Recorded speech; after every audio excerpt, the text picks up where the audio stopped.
and welcome to Down the Alley. This is PMAC. And Ted T.S. Spirides. And I'm the source. And just like that, the regular season is over for most. And if it's not over at the time of this recording, it's about to be over. Last games are wrapping up, and it feels like a blink of an eye. Uh, and we still have a lot to talk about. A lot to talk about. We were talking off air, a few days ago. When do we want to record? Do we want to wait till section breakdown? Nope. There is plenty to talk about. Happy Hump Day, fellas. How are the vibes in Tiger Nation and in Source Land? Hey, we're good. Checked I don't know, a goal, I guess you could say, off the list for the Tigers, South Suburban champs. So shout out to my guys. Nice work there. A lot of lacrosse left though, hopefully for us. And anybody that's got their sights set on June. But it does feel weird to say, hey, we're one game left for us, or for some people, we're done with the regular season. Today we were talking at practice that tomorrow is our last regular season kind of in season practice before you cut down to the section roster and things like that. So that kind of felt like, oh, like where did the time go? How are the sources doing? Source and the sources are doing great. The weather's turning. Golf is picking up to full speed. We had our second major of the year and the professional ranks. Kind of a snoozer, but also kind of a good story when you dig into it. So that's great. Down the racetrack, I think we had the second of the three legs of the Triple Crown not too long ago. We got the Belmont coming up. Shout out to the Derby and the Preakness. And yeah, all things good. We have an offsite board meeting this weekend for Down the Alley. Excited about that. And yeah, it's ready to get into it. Quick shout out. I'm being fed by the girls. PL Girls Lax pasta dinner leftovers. That's been feeding me all week. I don't know how we ended up with it. I know there was a storm the other night, so I don't know if they're like, here, take this, or if it's a rotation. But I appreciate it nonetheless. I think they are a Noodles and Company crowd. Source might have more details on how those operate. But I'm appreciating it this week. I've been living off of leftovers from the pasta dinner. Well, shout out to you for living off the pasta dinner because I'm not sure the PLG Lax girls live too well off the pasta dinner. We'll get to that later. Before we do, Old Southern Barbecue has been also fueling DTA Nation all season long. I know Source, you got in there and tried some of the burnt ends. Scouting report was given to the big man. Tell the people how was the burnt ends experience? Listen, go get them. They're good. Right now they're on the weekends through May, and go get them. I got them Sunday first thing, 11 a.m. opening in Shakopee. I was very happy with them. Big Man is like they're intended to be with the glaze. They're good with the glaze. Their sales associate said, try the hot. I chickened out and tried Dixie Red with my additional sauce. Both glazed and unsauced and sauced were great. I kind of hope I get them again this weekend. Gotta love it. Gotta love it. DTA Nation riding with Old Southern Barbecue all season long. DTA 20 on the website because it's Memorial Day weekend. Would you fire me up? Might have to get some rubs and sauces for our off air board meeting to make sure we're well fed. Or we can just pop out to an Old Southern Barbecue location all across the metro. Check out their app to get points, deals, and all that good stuff. Ted, I know there's some big topics and Source, not just Ted. Crew, there's some big topics that we can cover. We can cover Minnesota high school lacrosse. We can cover Wayzata youth lacrosse. We can cover MSHSL news and commentary. Those are the big three on my big board. Where do we want to start? Let's start with the youth side. You had a big weekend on the youth side. Let's start there, and we'll probably progress down from there. Yeah, so I was out in Wayzata along with a lot of DTA Nation, I learned, and a lot of the youth lacrosse of Minnesota, playing in the Wayzata. What was their tournament called? It's the Wayzata tournament. It was like Rip something or another. I didn't win it, so I only get T-shirts or apparel of events that I win. Didn't win, so no new apparel for me. Was At it this, called was it called Pass the Referendum? I think the referendum was already passed. Well, So, yeah. but no, Wayzata tournament, youth tournament, all basically all youth ages. Uh, Way more like DTA Nation coming up to me, dabbing me up, thanking us for the podcast. So I'm just passing what I heard on to you guys. There's a lot of youth action and youth parents and youth, people, board members and things that are listening too. It's not just the high schoolers. We got some youth attention across the state. So Nice. that was electric. That was fun to get that feedback as well. A lot of good talent. I was coaching the U12s. I watched some U10s. We had some Prior Lake U10 championship action. So that was electric. U12s, that we ran into that Wayzata team, the home team. They're a buzz saw. I think they ended up getting second to Tonka. So the big public's making some noise at the U12A level, and then Love to see it. the 14s, some great lacrosse being played there as well. So all across the board, there's some good youth action on the way up. Was it the lads or the dads that were mostly coming up to you for DTA pops? The boys or the I dads? would say, oh, dads, board members, board presidents, some other coaches, things like that. Nice.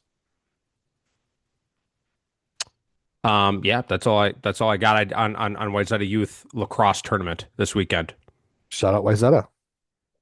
Yeah, and that tournament's grown, it seems like, over the last couple of years. I know this is the first time you guys did it, but I feel like they started small and then it just kind of went gangbusters. And like, it looked like at least on the tourney machine, it looked like there were a lot of teams.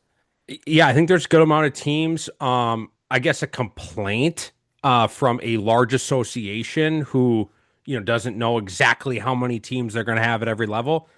Some of these GNLL, some of these tournaments are like selling out because there's only so many fields and so many refs and so many whatever, so much space. So it was hard. We had a couple of teams not be able to play in this one. They're gonna have to play in a different one because it was full. To your point, it is grown. So Yeah, yeah. Um, let's. Do we want to talk MSHSL news quick, and then we can get into the actual um games and kind of what we're gonna plan for sections here. I don't think it's. I don't know. It's not source a is lot. going dark. The source Yeah. just went dark. It's yeah. Let's dive into it. The MSHSL is already attacking our system, our recording here. So before the MSHSL shuts down this Zoom, let's talk about it. I don't know if this is confirmed. I reached out to my sources, but going off of the website that the source sent me, and then I kind of passed it along. It appears Championship Saturday that we've been indicated for coming up on a year now that would be at TCO. According to the schedule, we do not see TCO on the bracket, on the schedule, and there's been no communication from the MSHSL. Uh, would it be like lacrosse coordinator position, representative? Representative or There's been state no tournament communication coordinator. from that person to the lacrosse coaches representatives that we have on this. We've been hoping to talk and publicize and hype this thing up. We're call it 6, 7 weeks into the season here now. And we've been sitting on this story. We've been wanting to publicize it, and we were told to pause, and maybe for good reason, because it doesn't look like it's going to be a TCO source. Yeah, just as we predicted and wanted, going back to Wiper Lake High School. Yeah, you said it all. We had someone reach out to us asking us to promote the heck out of it. Once it becomes official, we followed up several times if it was official or not. A lot of crickets, a lot of no action, and luckily they planned it out before the state tournament started, and posted it. But yeah, not going anywhere fancy. We're going back to White Bear Lake, splitting time at Roseville, and then championship Saturday will be at White Bear Lake High School. Yeah, it's a bummer. I think everybody was kind of looking forward to that as a maybe a step forward for the state tournament and promoting the game and not even necessarily growing the game, but just I don't know, legitimizing the state tournament a little bit. But it is what it is. And something about the lacrosse community in our state is that we've always been scrappy and we'll figure out a way to make it great no matter what happens. But yeah, bummer that that didn't work out because that would have been for me, that would have been exciting to see happen. But it is what it is. I'm trying to pull up our contact that we could complain to. Phil. So Phil is, I'm trying to get his official, he's an associate director, MSHSL. So Phil Archer, he's the person in charge, or represents the lacrosse community, to the MSHSL. So, you know, complaining to DTA isn't going to do anything. I know there's some people out there that think DTA actually has a lot of pull. Unfortunately, we can't get people's sections moved. We can't get locations of the state tournament moved, no matter what actually, people think. So, Phil is who I know that might actually have some say. So if there's complaints out there, P Archer at mshsl.org, I recommend emailing and voicing your disappointment. Because I was told a year ago from a good source within the um, MSHSL kind of community and higher ups that this was basically signed, sealed, and delivered. And I don't know where the lack of signature came from. I don't know where that final seal wasn't sealed. So this is a year. This was a year in the making. Plus, I don't know, a year plus, at least a year. Um, and why it's not across the finish line, I'm not sure. And there's been no communication on why it's not across the finish line.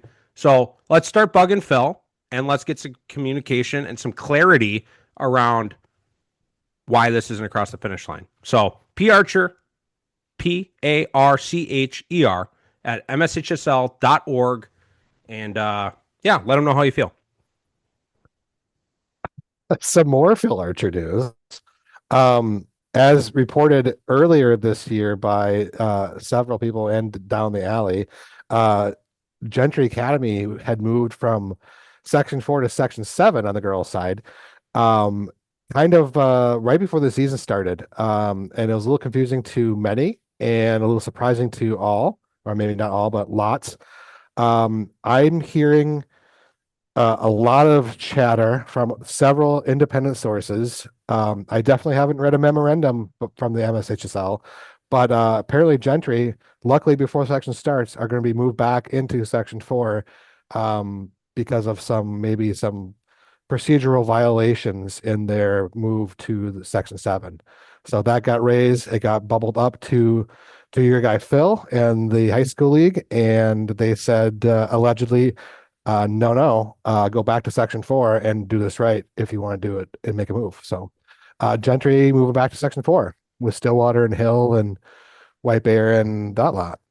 Was there a source that thought that our complaining happened, or did I misinterpret that source? Because I personally don't remember us complaining about what section Gentry is in, because I don't personally feel like I have any care to it, if I'm being frank.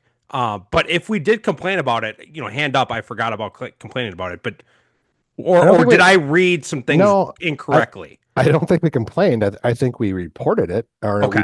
we talked about it. Okay. And I think one of my sources in jest might have said, uh, shout out to DTA for, making the mountains move and getting stuff moved around. But yeah, I don't think that's the case. I don't even think Phil Archer knows who we are. He might after after this is released, but yeah. Yeah, I really don't think we had anything to do with it. If it is in fact true, which I really believe it is, I'm sure it was a bunch of the coaches and athletic directors reaching out to the high school league and saying, we disagree with this take, and why don't you take a look at it? Got it. Okay. So just so everyone's clear, that wasn't from us. Wasn't from us. But glad glad we helped mountains move, I guess, if that's what people want to give us credit for. But that was not coming from us. Yeah, administrative talk. Yeah. Um, well, I mean, now that the housekeeping items are off the table, as PMAX said, it feels like a long time ago now. Last week of the regular season, um, we have tonight games are like scores are maybe rolling in. We have tomorrow, we have Friday, and unlike some years, there are no Saturday games. I feel like there's always a couple like reschedules or something. But I'm not seeing any Saturday game. So Friday night will be the end of the regular season. Um, so maybe we can rip through. Well, we'll rip through like the recaps, but we don't have a ton of previews to talk about until sections come out. So let's bump it back to last week, boys or Thursday, girls. Yes, boys first. boys Um, first. since I got boys up, we're going back to what Thursday, The May 14th. fourth, Yeah, May 14th. Today's the 20th. May 14th. yeah. I will say, just kind of looking at a glance and kind of what we saw on Thursday night, there was like 6 1-goal games. So it was one of the better nights of high school lacrosse for boys Were you this playing year. Thursday night? We were playing You Thursday were playing night. Thursday. Very much Okay. so. Did you, sorry, it feels like a year ago last Thursday. But also like yesterday, rain delays. So So we I did not. you had no rain delays. Every Um, field around us had no rain delays, but my field, the boys varsity game had rain delays, and then the girls were JV were playing, and all youth baseball going around in Eastview School District were playing. It was absolutely incredible, and they stole me and the source were ready to call a girls game. Yeah, I haven't been up in the booth in a while. Source has been grinding up in the booth for Game Time Media. I was hoping to join them and stay out of the elements. No, they kept me in the elements and kept me in them probably twice as long as I needed to be in the elements for. it was pretty remarkable. Yeah, that shout out Prior Lake at Eastview. I was on Game Time Media for both boys and girls. It turns out only boys. And PMAX absolutely right. We were in the press box. Lightning, whatever, was more than 10 miles away, according to the weather app. Um, Varsity game called. Literally, the field next to the stadium had girls JV going. There were no less than 4 different baseball and or softball games going on surrounding the field, maybe 5. They didn't care, but by golly, the boys varsity squads were safe and sound underneath the bleachers at ECU High School twice. So yeah, it was kind of wild. We noted it. The girls varsity game got moved to the JV field. So we did not end up calling that. Camera guy was disappointed. I was really hyping up the PMAC experience. So shout out to him, but maybe next time. But yeah, it was wild. It was fun, but that was not the highlight of Thursday. Definitely not the highlight of Thursday. Maybe a low light.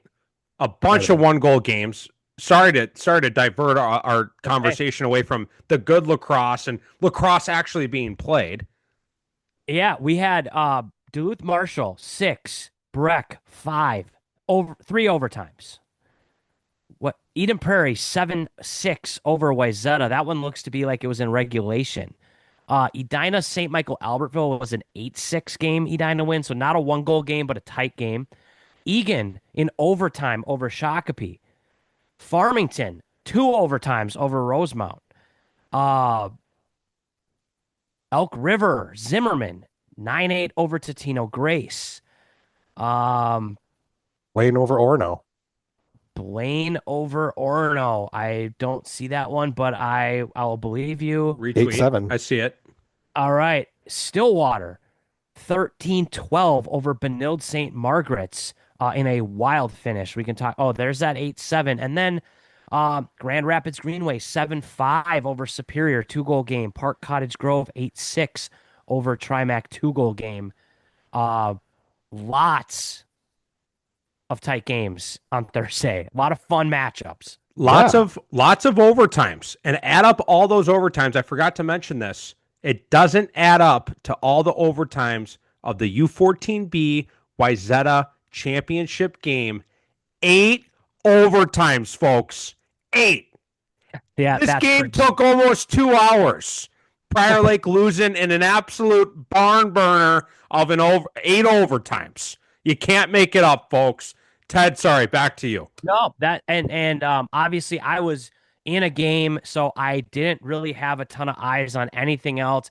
I think Farmington Rosemount was, I don't know, was one of the games of the night. We maybe said it was game of the night before the day, but after the day, there were a lot of games of the night. So, Farmington Rosemount, as advertised, a top five matchup. South Suburban clash, double overtime, could have gone either way. Rosemount's the real deal.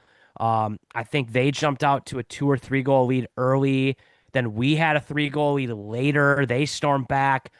Both teams had chances to win it in overtime. Luckily for the Farmington Tigers, we were able to win, but could have gone either way. Um, but yeah, just one of those super fun games, and a little bit of rain started coming down at the end. There was thunder. I didn't see lightning, so they let it play out. I don't know if the girls' game after us got delayed or not, but no other delays. They let the game play out, and it was a packed house because you had all the girls fans coming in, but the boys fans were still there. And then I think baseball got done and softball got done, so the stands started filling up towards that end of the game. Good atmosphere, playoff atmosphere. And so you love to see it. That's kind of why you do it, right? Like those are the games that you love as a coach, as a player, as a fan. So yeah, awesome time, and it looks like it wasn't the only game that this night that had that energy. Yeah, my favorite score of the night was the Farmington Rosemount score. My most surprising score, I would say, would be the Egan over Shakopee. Egan starting to get a couple of wins. We talked about this Egan squad. We knew it was going to be a rebound year. They were going to start getting things back on track.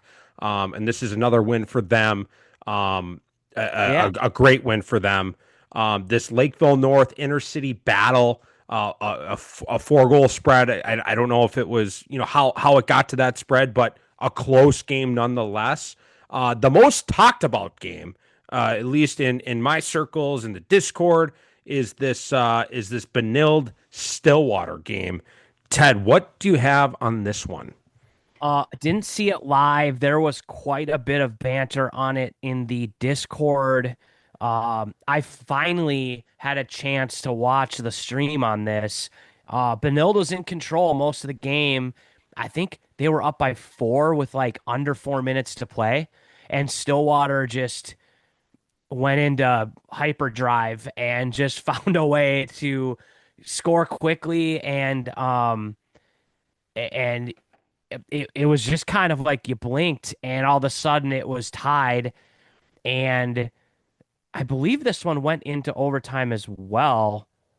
So I don't know why it doesn't say that, but I know Benilde, when after Stillwater tied it, there was like 5 seconds left. Benilde won the faceoff and went down on a break, and the goalie from Stillwater, Casey Marks, shut the door point blank to keep it tied. And so, and then it went into OT, and Stillwater won it. Um, So yeah, fantastic game. I think the Red Knights are getting like they're playing their best lacrosse at the right time. I think a lot of people wrote them off early in the year after that Eastridge game in early April, and they've just kind of quietly been chipping away. And now they give depending on what rankings you're looking at or who you follow, like the number one, number two team, three team, whatever you want to say, a top five team, a run for their money. Um, are they maybe aren't going away in Section 5 as much as people thought they were? Yeah, I don't think they're going anywhere. Um, Elk River, this is another win. They are stacking wins on wins on wins. 11-1 this year. I'm excited to talk more about them in our section preview episode or section breakdown episode or however we decide to end up talking about sections. We can decide that later. Elk River is a team highlighted. This is a team that sources are talking about. This is a team that's starting to get active in the DTA comments and DMs. So I love to see that. STMA battling a close one with Edina up and down the scoreboard. You love to see it. Yeah. Um, So we yeah, can't pick a game of the night, but was this night of the season instead of game of the night? Ooh, I would say, yeah, I would say so far Yeah, so has far. been the best night of lacrosse. Like across the board, the most competitive night. There's been a lot of blowouts this year. Um, and this was just a lot of fun games. Um, all across the board. You had some South Suburban games that were tight. You had some Lake Conference games that were tight, but then you also had some outer, conferences that don't get as much attention, like this Duluth Marshall Breck game, being tight, or Blaine and whoever we Orono. That's kind of an interesting out of conference game that was tight. So yeah, I would say yes. I think it was definitely really fun kind of looking through the scores like the next day or that evening and going, wow, like all these teams were battling and um that's what you want as a fan, as a coach in high school lacrosse, you want to see competitive games. I'm glad to hear that, outside of Eastview, no one was dealing with weather. Actually, Yeah. outside of the Eastview varsity stadium, Yes. Yeah. all the weather was good. So The that's outer fields were fine. It was just the stadium field. it's Yeah. just the Yep. stadium field. Okay, good, good. So I'm glad weather held up outside of the Yep. Eastview, varsity stadium field. On to Friday. I There's would say some one goal games on Friday. There's a couple couple one goal games. couple 1 goal games. You got Elk River. We were just talking about them last night. What a quick turnaround and another 1 goal game and beating the Spuds. When's Good the win. last time, if ever, have they beaten Spuds? I'm gonna go out on a limb and say never. Yeah, I don't know. Tell us we're wrong, but yeah, we're going with never. 2019, it'd probably be the last time if I had to guess, like that first year of Moorhead. If I'll look that up. I'll look that up. You Okay. got anything on this Owatonna Northfield? I feel like every time these two teams play, throw the records out the window, throw the anything out the window. It's always a tight battle. And I think their first game of the year a couple weeks ago was an 8-7 Northfield win late in the game. So two teams that are, I would say, potentially going to meet in a section tournament for the rubber match. I think this is a fun one to watch. I didn't see the game, but always does seem like both of those teams battle really hard as conference opponents, sections opponents. A lot of history there. And we had Duluth beating Matamidi 8-7. So there's another 1 goal game for you. Yeah, things are heating up. Maybe the scouts are getting better. Maybe some of the details are getting finalized on the schemes and teams are a little more dialed in. But the scores tightened up a little bit in the last week's games. It doesn't look like they've played in 2019, 2021. They didn't play each other until 2022. If I didn't miss anything.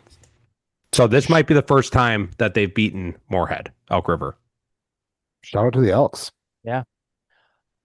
Saturday, We had a few games. Actually, a pretty good slate for a Saturday. I think the game to me that stood out. Actually, there's a couple, but this Hill Murray over Centennial win. Centennial's been kind of hot and cold, but I think they're at least on lax numbers, they're kind of near that top 10. They've been getting some votes on the DTA polls. Hill Murray, I feel like, has just been kind of out there. I don't really know much about him, and massive section seating implications win for the Pioneers.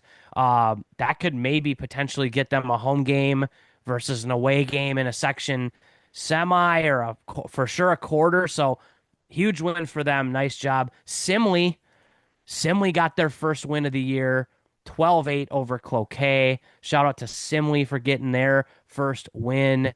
Um, then Owatonna over Moorhead. That's a long trip for Moorhead to Owatonna. But I kind of love to see that matchup, a Section 1 versus Section 8 matchup. Owatonna having a nice year, 10-2. Uh, Wow. so they're Wow. yeah, they might get the 2 seed in Section 1. I didn't even have them in my preseason. I think you guys did. At Well, somewhere, honestly, who else would get the 2 seed in Section 1? Northfield maybe. Because Yeah, they but they split. I think they split. not Head the to head. Lakevilles. Yeah. So Owatonna, huge win over the Spuds, continuing to roll. And then we had another 1 goal game. Irondale beating Appleton United, Wisconsin team, 7-6. The 1 goal game continues. Well, Trend. don't forget about the 3v2. The ad in front of me here blocked the next two listings on the final two scores of the day. 1 goal Hermantown games. 1 goal game over Hastings, and Holy Family a 3-2 win over Waconia. I think that one went extra innings. I'm not sure, but 3-2, the third 3-2 game of the year. I don't think I've ever seen that score before when we've had it 3 times this year. It's crazy, but again, I love to see it. 1 goal games. In January, we should do a deep dive in the 3-2 rock fights and do an analysis and comparison of those games. That sounds like a great project for you, Steve. Yeah, maybe not. Maybe not. On to Oh, Monday. yeah. Only one goal game on Monday, Ted. Only one. Maple Grove, the Grove, 11-10 over Buffalo. Nice win for Maple Grove, a conference win. Um, you know, I had Maple Grove as my favorite for Section 5. I think they're sneaky, but BSM is playing great lacrosse at the right time right now. So I think they're going to need to dial some things up, but a nice win for them as they head into the section tournament. Rest of the games last night or Monday night looked like blowouts mostly. Yep. So I digress there. On to Tuesday. On to Tuesday, I think, we talked a little bit about your game that we thought was on Saturday. It actually was on Tuesday, so your schedule was correct. Lax Hub was wrong. I'm glad I didn't miss our game. Glad you didn't. The Lakers go into Eden Prairie and win a 1 goal game. I actually watched a little bit of this live stream today just to look and see how that game went. Sounded like and looked like that was an exciting finish for the Lakers. So nice win there, a section win for the Lakers. Yeah, I talked a little bit and about it last week. Important game, right? Being a section opponent, seeding implications. So, we were fired up, going into this one. Eden Prairie was fired up going into this one. They were a hard team to scout. They've got a good offense. They've got a good goalie. They've got a lot of pieces kind of all over the field. So, Eden Prairie is Eden Prairie. Like, they're a team, new staff. Nothing's changed. Like, they're built to win in playoffs. They're going to be a problem. They're going to probably be they might be a 4 or 5 seed, probably maybe like a 4 seed, but like they're a team that if I'm a 1 or a 2 seed or wherever, I don't want to play them. Like, this is not a good matchup for anybody. So Eden Prairie, they're going to be a problem. They're built to win in playoffs. I would not be surprised if they upset somebody in playoffs. Um, they're a really good team. The game was great, back and forth. Both teams had multiple, leads. It was a really fun game, and two good teams. Are they top 10 teams? Are they top? Are they bottom 75 teams? I'm not sure, but like two good teams in my opinion, going at it, and two teams that could see each other at some point yet again this season. So, Shouting and Prairie, I think they could make some noise. I feel like they've been under the radar a little bit, a little quiet, at least on Yep. DTA or in the public. But like, I watch out. I would not be surprised if they start making some noise. Yeah, and like the Yorkie that DMs us on Instagram about Yeah, Edinburgh lacrosse. It's a dog account. Somebody's dog is emailing us or DMing us asking about EP. I think we've said they're fringe top 10 at least with votes. They haven't maybe cracked it yet, but I agree with what you're saying. At least from the little that I've seen them. Another big kind of out of conference clash. Stillwater and Rosemount played first time maybe ever, at least in a while, that this game has these two have faced off. 8-6 Stillwater wins, so tight game. I didn't see it. Rosemount streams are pay-per-view, so I didn't buy this one. Maybe somebody did and can give us, recap on the game. But it's the from the WWE or Twitter, what? yeah, from the Twitter feed from Stillwater, it looked like it was back and forth the whole way. So, shout out to both teams, two top five teams going at it. Um, and kind of maybe a lower scoring game, but two good defenses, two good goalies. So yeah. And then we had another one goal game. Hermantown Proctor beating Duluth, Marshall 9-8. We had another one goal game. Hill Murray beating Hudson 9-8 in overtime. That's a common score. Val Moundsview, Valley versus Egan, 8-7. Valley versus Egan 8-7. Moundsview beating Forest Lake 7-6.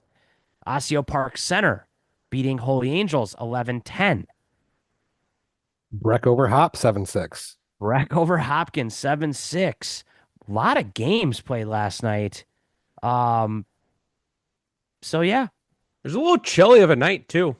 yeah, it A little was. colder than it needed to be. It was not ideal. It was not ideal, but it's one of those things you kind of kept telling yourself it could be worse. But it certainly wasn't Could fair. be a hell of a lot better too. It could be a hell of a Memorial lot Day better. weekend is coming up here. It can be better. It can be Yeah. better. And then on to tonight, scores are still rolling in. I did hear through the grapevine that Champlain Park had a lead on Elk River Zimmerman at halftime, so we'll see how that one shakes out. But Oh, looking no. ahead, Oh, go ahead. yeah, looking ahead to the last couple games on the schedule here, anything catch your eye as far as either big matchups or maybe have some section implications? I think that's where my head is at right now. First one that I'm seeing that has a section implication would be EP Eastview at this point. Yep. That there could be some movement kind of there with some, head to head argument. If I had to take one at this point, EP, but those two kind of battling out, that's gonna be an important game for those two squads. Yeah. Rochester Lakeville North will be a section seating that will jockey there. Um, Chaska Chan, always a fun end of season game between two kind of inter school district rivals. I think for me, the game of the night is probably Dinah Benilde. It could Um, be a lot of potential here. I there's not a lot at stake here besides bragging rights. But maybe some quality win conversation, quality If upset. Edina wins, it'd be I think it has a more of a bigger deal if Edina wins than if Benilde wins. Yeah, Dinah can kind of because according to Lax numbers, I think Benilde jumped into the top five. Really? After that game was, I think they are five right now, maybe six. But they had stayed in like close to the top 10 despite that big loss early. So they've like I said, they've been kind of Lax hanging in the number's 5. Lax number's 5. So that's a top 5 win for Edina if they can get it done. And I know that this is kind of a rivalry because kids have gone from Edina to Benilde or Benilde to Edina. Like there's there's a lot like two schools that are close in proximity. So I'm sure that this one will be a fun one. And then the other game that I get interests me is the Centennial Totino Grace game. That's a section battle, but Totino Grace is Is there slowly getting something better. there? Is there something There's some, spewing? Is there something in the crock pot here? Like, what's going yeah. on here? I think they're a young team. Justin Hoban just took back over the program. He was the coach there for a long time, stepped away, came back. He might have a kid in the program. I'm not quite sure. But I think it's a younger group and they're kind of riding with them. But 8-3 this year, a lot of close games. Um, I'll be interested to see how they do against Centennial. I mean, they played Elk River Zimmerman to a 1-goal loss. So, I think there is something there. Maybe not a team that's going to make a run this year, but it looks like they're doing the right things. Admittedly, I haven't seen them play, but it looks like going from a team that won a couple games last year to being 8-3 this year, with guys that are on the younger end. I think there's something to work with there. Yeah, not much to add. Looking at their scores, yeah, 1-goal loss to Elk River, a 2-goal loss to Blaine, a 6-goal loss to Rogers, who loves to score goals. Like, Yeah. there's something here. Yeah. And then Friday, I think probably the most intriguing game is the Farmington Tigers playing and hosting Centennial. Centennial's got to play a back-to-back. I think they have 3 games this week actually, so they kind of had a backloaded schedule. Um, I'm not we don't see a lot of Centennial. We played them last year, but we don't have a ton of common opponents. So this one will be interesting to see what both teams are throwing out there at the end of the season in kind of an out of conference, out of section situation. But they're in the top 12, 13 on lax numbers. So like they're right there as kind of a fringe top 10 program. So we're excited to play those guys. Right on. Where do you want to kind of take it from here? Should we just shoot it over to the girls? We'll kind of Yeah, talk yeah. sections later. Yeah, I think we'll shoot it over to the girls, break all that down, talk about the upcoming last few games, and then probably just give the listeners maybe the plan for when the brackets come out and what we're going to do there. Sounds good. Let's start with Thursday the 14th with 24 games. A lot of action going on. Um, um, I was first caught by Chisago Lakes 13, Hill Murray 7. Hill was getting a little bit of run, and a little bit of top 10 kind of buzz. Saga Lakes has been quiet. I don't think people are really giving them credit they probably deserve. Saga Lakes with a good convincing win over Hill. Um, Roseville beat Hedge Fund. We'll talk about the Hedge Fund later and what I know and don't know about charter schools, but a decent win by Roseville. Um, Hudson beat Gentry 12-9, but the games of the night, Rosemont 12, Farmington 11, and then Maple Grove 10, Bison Boulevard 9. Bison Boulevard at this point, they were kind of buzzing. They were the chic pick. They were popping up on number 1 on lax numbers at this time, getting some number 1 votes in the DTA poll. Maple Grove has been in a meat grinder of a schedule, and it's been kind of not all positive for them. And they came back and they beat Buffalo. So good win by Maple Grove. Feel good for them. They're 8-4 in the season. That was their last win that they played. So yeah, good for the Crimson, and they have one more game left today at Stillwater. So shout out to them. I couldn't have been more convinced, and I don't know how much I voiced this last episode. I could not have been more convinced on Buffalo and Farmington. I don't know if it was because they're the road teams and road teams don't do well on Thursday. I'm not sure if it was the weather, if there's something going on in the universe there, throwing, my squads off, but I guess I think you said Bison by 10. yeah, I'm sure I did. Because if I could repick it a week ago, I'd probably say the same thing. Um, so I don't know. I should have sourced and figured out what happened here. Um, but hand up, I was completely wrong. Just run through the stats quick. Nothing really standing out. Just Riley Dunn. She's top of goal scorers for the season. She had 3 goals. Ava Kennedy had 3 goals, and then they sprinkled in 1 goals and 1 assist by everyone else. So no one like took over the game. It was a just a pretty good close game. So shout out to the Crimson. Agreed. Uh, let's go with Friday the 15th. 16 games. Waconia and Southwest Christian. I talked about Waconia a little bit. Just they're young. They're not going to win state this year. They're not going to make state this year. But they're making some noise. They had a rough start, but this is a decent win for Waconia. Haven't had a lot of them. Southwest Christian has been, I wouldn't say popping off, but they've been getting some good wins, some good quality wins. So that's a nice 1 goal, 10-9 game there. Park and Eastridge, another Woodbury school district battle there. Close game. Park holding someone under 5 goals. Shocker. West Tonka also been popping off kind of in I don't want to say the B tier, the JV tier, but the outer fringes. They've been winning a lot of games, and they beat Breck, who's also been winning more than people probably gave credit for. 11-10. A good game there. And Gentry got a 1 goal win against the University School in Milwaukee, 15-14. I was at the Shakopee game against Orono.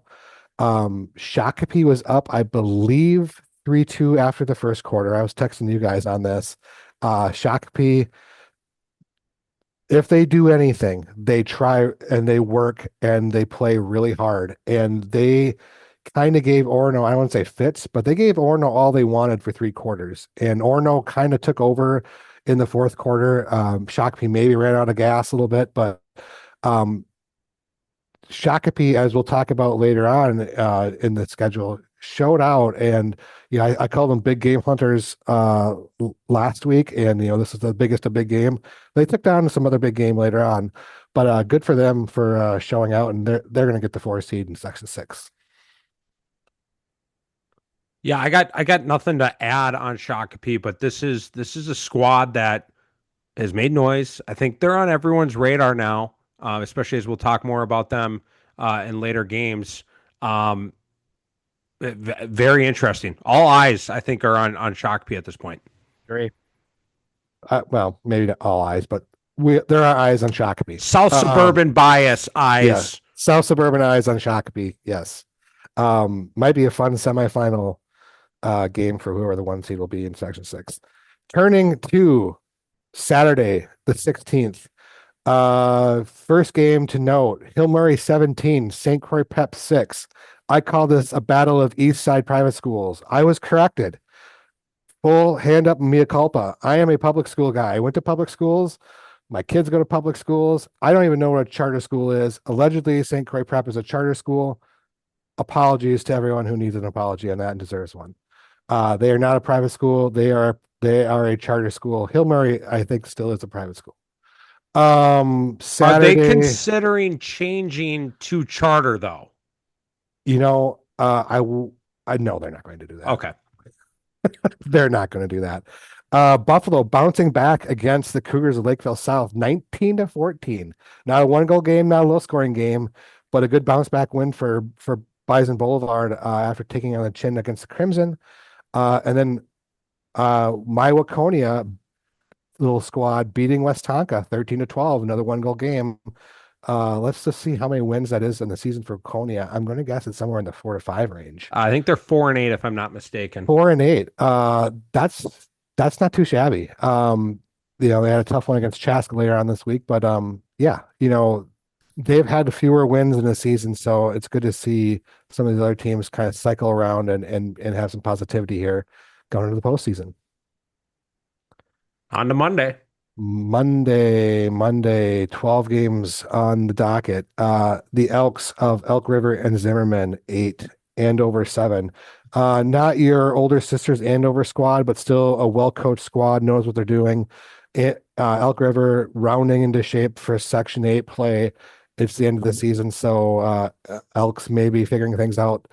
Blaine, they've had a good year, schedule-wise and win-wise. They got another one-goal win, 12-11 over Armstrong and Cooper. And then a rain-delayed game that I tuned in too quick to see the score. Hudson of Wisconsin over Eastridge, 10-3. That was the score at the rain delay, and they just said that's final, that's a wrap, and we're going to count that as a real game. So Hudson is the number one team in girls in Wisconsin. Consensus number one pick. So yeah, they're literally as good as Wisconsin has to offer. So they come over here and beat up on some squads, and we know where they're at. Moving on to Tuesday the 19th, 23 games here. Um, you know, the the big one, Minnetonka 12, Prior Lake 8.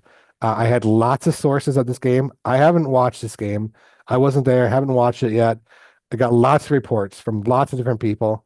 It boils down to Minnetonka was amped up to play Prior Lake, and that showed on the field, and they earned the victory in a pretty convincing way. A 4-goal loss for Prior Lake is kind of a big deal. So shout out to the skippers for taking on the defending state champions and kind of popping them in the mouth a little bit. A surprising game after that, Shakopee 7, Big Game Hunters against the Cougars of Lakeville South 6. So awesome win there. I was getting text from a source, and Shakopee was up at the quarter, I think up 4-1 at the half. I think they out physicaled Lakeville South is the report I was getting. That's hard to Maybe do. maybe Lakeville South didn't appreciate the physicality. And yeah, they held on for the win. So that is a feather in the cap of Shakopee. Shakopee girls have not beat Lakeville South girls in a long time, If ever. perhaps ever. So we're a Shakopee podcast, and so we're going to continue to be a Shakopee podcast, and we'll continue to pimp them out. So good job, girls of Shakopee. Other interesting games: Wayzata 12, Gentry 10. Reports came in from this game. This was Wayzata's senior night. They kind of maintained the senior focus on the field. So game was close. Big games by Sam Hone from Gentry, but Wayzata chipped away and kind of controlled the game the whole time and held on to the 12-10 win. Other games, Roseville 14, public school over private school, Hill Mary 13. Lots of reports on this one as well. Hill struggling at the draw circle this game and all season. Hard to score goals when you're always playing defense was the some of the input I had from that game, which I can't argue with. And then final one on the bottom of my list, Edina 8 at Rosemount 5, Section 6 matchup implications. Could this wrap up the number one seed for the Edina Lady Hornets? They've got 3 losses, Prior Lake has 2, and they have a big win over PL. Yeah, and I think that Tonka loss does it. Oh, absolutely. Yeah, that's what I said. If there was a chance, they had to win. They Prior Lake had to beat Tonka, and with that loss, Edina, I think, rightfully has the number one seed in Section 6. We'll find out here in a couple days, but that's the way I see the cookie crumbling. And remember, we're just podcasters. We know nothing. If you have questions, email Phil Archer. Listen to earlier in the podcast. Going on to scores rolling in tonight. Anything catching my eye? 1-goal game, Rogers 5, Andover 4. Gentry's at Orono, no score yet, and then Maple Grove at Stillwater. I'm really curious to see about this one. I don't know that the Stillwater offense is exactly humming yet, and running on all 4 cylinders, But Maple Grove coming off a good win. If they can beat Stillwater, that is going to make Section 5 look rather interesting Yeah. with them going on there. So waiting with bated breath on that. Looking forward tomorrow, 24 games. I'm sorry, Thursday. Today as you listen, tomorrow as we talk. Blake Eden Prairie, that's kind of a rivalry game from forever ago. Laconia Jefferson, that might be a barn burner. It might be. I expect Jefferson to win, but they've been a little bit down this year, and Waconia is on the on the come up. Um, yeah, I'm interested about that. What else was I interested in? Tonka Stout is an interesting game. Yep, Uh, West Tonka Delano, Hudson at Park, Tonkin South. I'll be calling that game for Game Time Media. all Those of right. you who want to listen to more of my voice. Um, yeah, that's the big one. Farmington and Owatonna. Owatonna has sneakily played pretty well this year. They are 10 And and two. 2.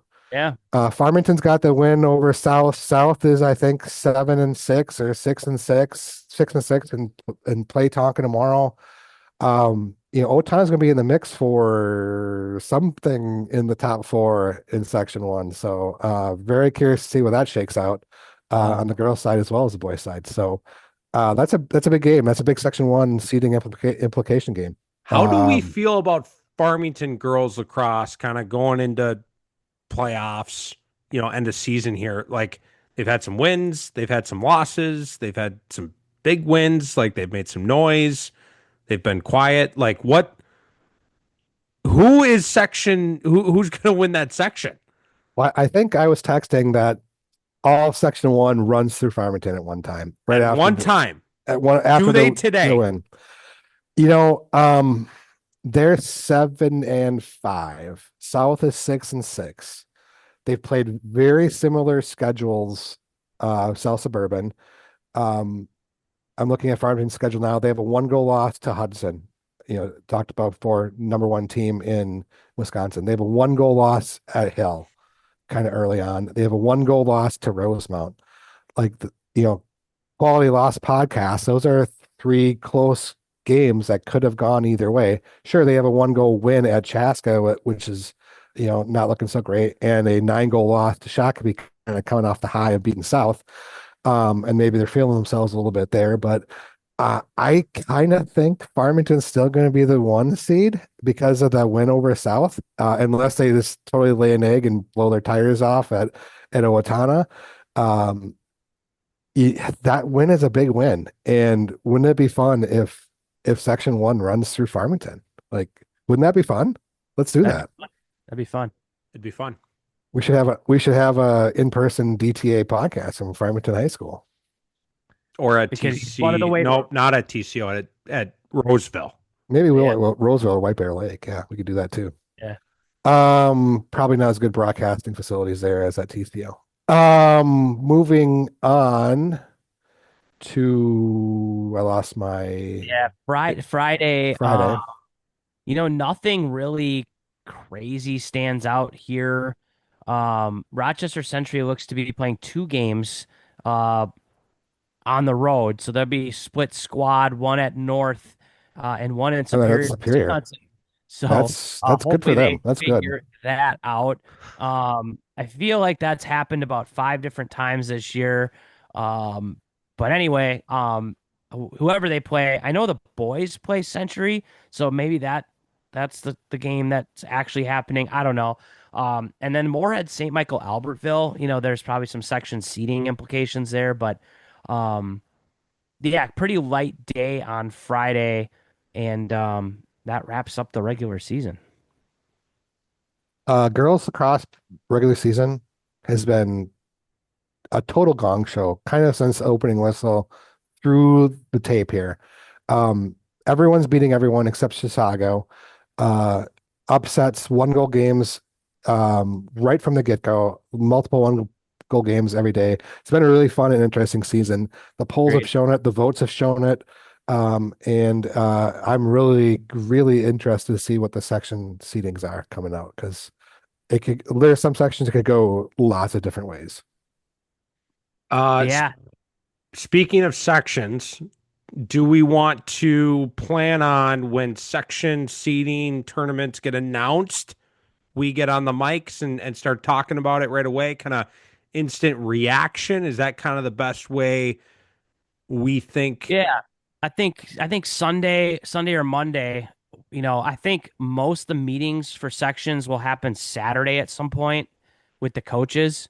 And then Sunday or Monday, the brackets will be out. And then yeah, I don't want to promise anything specific because the schedules, but we'll have something come out with kind of a section tournament preview episode on kind of what the matchups look like. As soon as we can per when they're announced. Yeah, yeah, we can do that. We can guarantee that because that means we're guaranteeing really nothing. But Yeah. we know we're going to preview the sections Yes. when they're announced And if and you when that is out of our control. and if we don't, email Phil Archer. There you go. When Um, in doubt. when in doubt, email Phil. Yeah, so that's kind of the wrap on the regular season here. Big DTA offsite board meeting, big section preview reaction pod coming up this weekend, and then it's postseason lacrosse. How fun is that? It's fun. Ted, I feel like we've talked about this in previous seasons. Like, it's fun, but it's also like kind of not. Yeah. Yeah, I mean it's fun to be a fan in playoffs. It's fun to be a podcaster in playoffs. Coaching it can be fun. It can also be not fun. Um, but there's a lot of worse things you could be doing. So, maybe we should change that mindset a little bit. But yes, it can be stressful for the coaches and players. But as a podcaster, the fireworks are always great. And I think people will be excited as these tournaments start to get farther and farther along. Um, we have some potential big games, big matchups coming up on boys and girls, and especially with the girls. I mean, yeah, there's no set I don't think anyone's option. safe in girls. Like as you go Nobody's through it, safe. it's like, ooh, Farmington South, ooh, Orono Tonka, ooh, Section Yeah, 6, ooh, it's gonna be some like, great section matchups, section finals, maybe even some great semis. So Yeah, I think you could say the same on the boys' side too. But girls has proven in the regular season that kind of any day someone can beat someone. So yeah. I am excited for that for sure. There is definitely no 2024 South. There is no 25 Prior Lake. Like it is wide open. And just, Minnetonka Orno, somewhere around the two of the top four teams, only one of those teams will make it to state. Yeah. Like that's welcome to high school league section playoffs. Yep. yep. Yep. Kind of the way it is every year. But Yeah. thanks for tuning in. You'll hear from us soon. A quicker turnaround than maybe you normally hear from us with section tournaments, reactions, matchups, seedings, all that stuff. But until then, I guess we'll catch you on the flip. Hit the golf See you, course boys. and fire up the barbecue this weekend. Happy Memorial Day weekend. Burnt ends. Adios.